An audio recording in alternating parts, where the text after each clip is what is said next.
So to assess the left ventricle systolic function on the visual inspection, we'll take multiple views. One is the apical 4-chamber view, parasternal long axis view, and the parasternal short axis view. We'll be looking for the 4 important things. We'll look for the endocardium inward movements. Second, we look for the myocardial contractility and how the myocardium is thickening during the systolic contractions.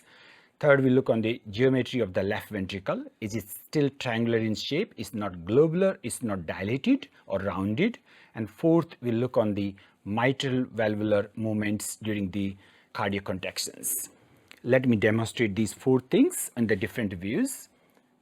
So we get the apical 4-chamber view with upside down, base is at the top and the apex of the heart is at the bottom. We look on the left ventricle shape, which looks triangular, which is normal. There is no dilatation or hypertrophy of the left ventricle.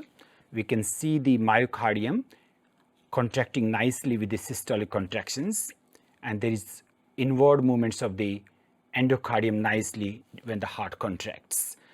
And we can see the mitral valve annulus is moving towards the apex when the heart contracts. Then we go to the parasternal long axis view with the markers towards the right shoulder. And we'll change the depth settings so that we can see whole of the left ventricle nicely.